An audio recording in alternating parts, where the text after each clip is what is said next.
Hello friends, स्वागत है आप सबका आपके अपने YouTube channel is my investment में। फ्रेंड्स, कल मार्केट क्लोज होने के बाद पतंजलि फूड्स यानी रुचि सोया के भी क्वार्टर फोर के रिजल्ट्स आ चुके हैं। पिछले 2 क्वार्टर से रिजल्ट्स जो है डिसअपॉइंटिंग रहे हैं और स्टॉक ने भी अपने ऊपर के लेवल से 30% 35% के आसपास की बड़ी करेक्शन दिखाई है।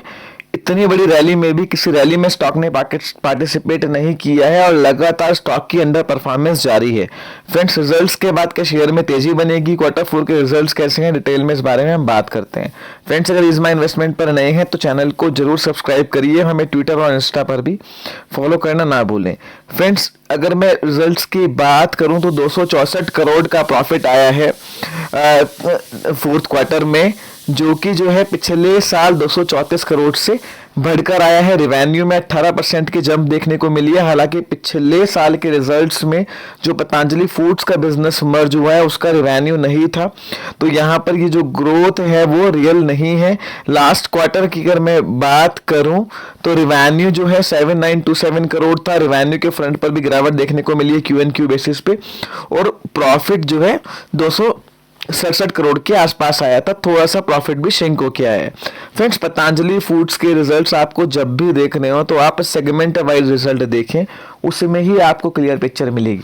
क्योंकि पतंजलि जो कंपनी है रुचि सोया, वो बेसिकली जो है कमोडिटी बेस्ड एडिबल ऑयल की कंपनी थी। फिर पतंजलि फूड का बिजनेस इन्होंने मर्ज किया।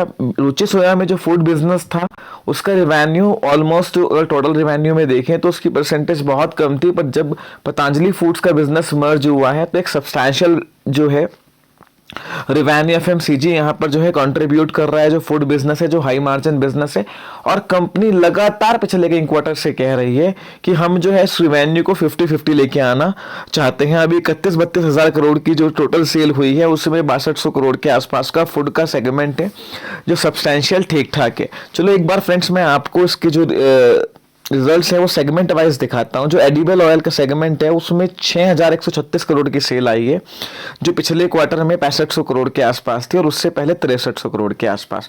जो ये सेल में आपको रिवेन्यू में डिक्रीज देखने को मिल रहा है, ये बेसिकली जो एडिबल ऑयल के प्राइसेस में जो शार्प फॉल आया है ये उसकी वजह से है। मार्जिन पूरी तरह से उड़ गए हैं। 6100 करोड़ की सेल पे 114 करोड़ का जो है कंपनी ने एबिट किया है, जो लास्ट ईयर 300 करोड़ था 6300 के सेल पे। तो आप देखिए मार्जिन आधे क्या पूरे पूरे उड़ चुके हैं। 2-2.5% के मार्जिन है। अभी अदानी विल्मर के रिजल्ट्स आए थे, उसमें भी एडिबल ऑयल के सेगमेंट में पूरी तरह से मार्जिन उड़ गए हैं। उसका सबसे बड़ा रीजन ये है कि खाने के तेल में जो एकाएक गिरावट आई है उसका इन्वेंट्री लॉस भी कंपनीज को हुआ है। तो एडिबल ऑयल के सेगमेंट पे ये एक्सपेक्टेड था। फूड एंड FMCG बिजनेस की जो सेल है वो 1805 करोड़ आई है, जिस पर कंपनी ने 247 करोड़ का एबिट किया है। तो यहाँ पर मार्जिन ठीक ठाक आए हैं। लगातार कंपनी जो है आज इसकी कॉन कॉल भी है 9 बजे सुबह, तो उसके बाद मैं फिर से जो है अपडेट पोस्ट करूंगा कॉन कॉल के बाद में। लगातार कंपनी ये कह रही है कि 4 से 5% एडिबल ऑयल में और 14 से 15% जो है FMCG बिजनेस में ये मार्जिन को जो है मेंटेन करेंगे आने वाले समय में, और ये 50-50 रिवेन्यू जो है एक्सपेक्ट कर रहे हैं कंट्रीब्यूशन FMCG और एडिबल ऑयल का। फ्रेंड्स, सबसे बड़ी प्रॉब्लम ये है कि जो फूड एंड FMCG बिजनेस है, अगर मैं अभी देखूंगा, क्योंकि जो वैल्यूएशन पतंजलि फूड्स को मिल रही है वो फूड एंड FMCG बिजनेस के बेसिस पर ही मिल रही है कि ये बिजनेस हजार करोड़ का अगर एबिट कर रहा है FY24 में, तो ये एक हाई मार्जिन बिजनेस है जिसको मार्केट एबिट बेसिस पे 25-30 का मल्टीपल देती है। तो लगातार मार्केट में ये बात चल रही थी कि फूड बिजनेस की सेल्फ वैल्यूएशन 20 से 25 हजार करोड़ या कुछ एनालिस्ट 30 हजार करोड़ तक मान रहे थे, बाकी एडिबल ऑयल का कंट्रीब्यूशन है। सबसे बड़ी प्रॉब्लम क्या है कि अगर आप उसको क्वार्टर ऑन क्वार्टर देखेंगे, वाई ऑन वाई देखेंगे कि 152 करोड़ से बढ़ के 80 करोड़ सेल हो गई है, बट ये स्टेबल नहीं है। उससे पहले सितंबर क्वार्टर में एक्सेप्शनली 247 करोड़ के आसपास की सेल आई थी। फ्रेंड्स, मार्केट यहाँ पर जो है कमेंट्री इनकी वैसे ठीक ठाक है फूड बिजनेस को लेके। नए प्रोडक्ट लॉन्चेस के बाद भी ये कर रहे हैं और बोल रहे हैं कि जो है वॉल्यूम ग्रोथ ठीक ठाक रही है, बट फिर भी एक जो सब्सटेंशियल ग्रोथ है, एक जो कंटिन्यूअस ग्रोथ है वो नहीं देखने को मिल रही है, और रिजल्ट्स इनके वोलेटाइल रहते हैं जो मार्केट को थोड़ा पसंद नहीं है। फ्रेंड्स, अगर मैं एडिबल ऑयल फ्रंट पे बात करूं तो रिजल्ट्स ठीक है, इन लाइन विद एक्सपेक्टेशन है, और फूड बिजनेस ने भी नेगेटिवली सरप्राइज नहीं किया है लास्ट क्वार्टर की तरह। यहाँ मार्जिन्स भी जो है लगभग ठीक ठाक आए हैं 13-14% के, और रिवेन्यू के फ्रंट पर भी रिजल्ट्स ठीक आए हैं। पतंजलि में जो फूड बिजनेस में ग्रोथ एक्सपेक्टेड थी और जिस तरह से मैनेजमेंट पिछले 3-4 क्वार्टर से कह रही है कि हम इसको 50% कंट्रीब्यूशन पे ले जाएंगे, 50% का मतलब अगर 31,000 करोड़ का रिवेन्यू कर रही है तो 15,000 करोड़ का जो कंट्रीब्यूशन है वो फूड बिजनेस से आए, तो उस तरह की विजिबल ग्रोथ तो अभी तो नहीं दिख रही है। हालांकि देखते हैं आज कौन कॉलम में क्या निकल के आता है।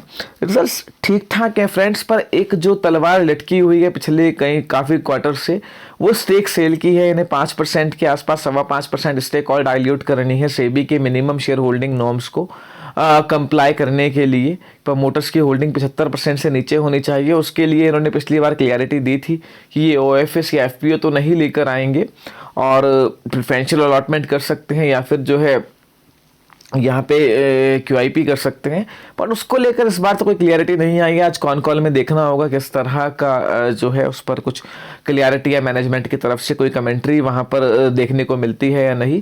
तो वो एक हैंगओवर लटका हुआ है कि 6% स्टेक जो इन्होंने अभी सेल करनी है, क्योंकि कंपनी जो है मार्केट कैपिटल अभी भी 36,000 करोड़ के आसपास है, तो सब्सटेंशियली जो है 1,800-2,000 करोड़ के आसपास का बैठता है। तो वो किस रेट पर ये करते हैं, किस मोड में करते हैं, वो एक देखने वाली बात होगी।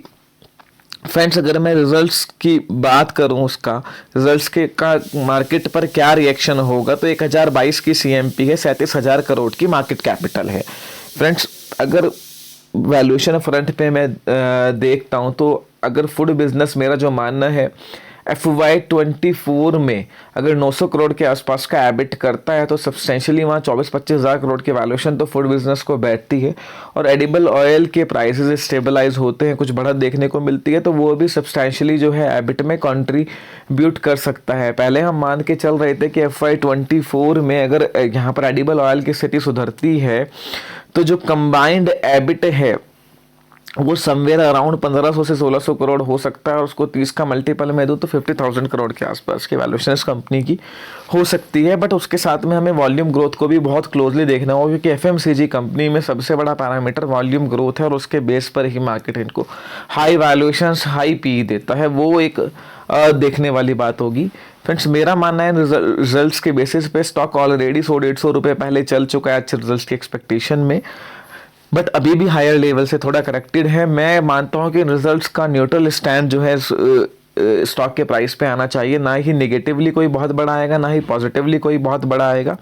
रिजल्ट्स जो हैं एक्सपेक्टेशंस के हिसाब से कोई ख़राब नहीं है, ठीक है, जैसी एक्सपेक्टेशन थी वैसे ही हैं। आज मैनेजमेंट की कमेंट्री और देख लेते हैं 9 बजे।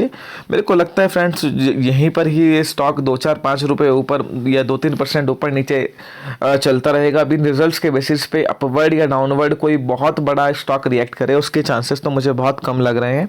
बाकी आज कॉन कॉल के बाद में फिर से एक वीडियो बना के आपको अपडेट करता हूँ। फर्दर कोई क्वेरी हो तो मुझे कमेंट सेक्शन में बताइए। इज़ माई इन्वेस्टमेंट को सब्सक्राइब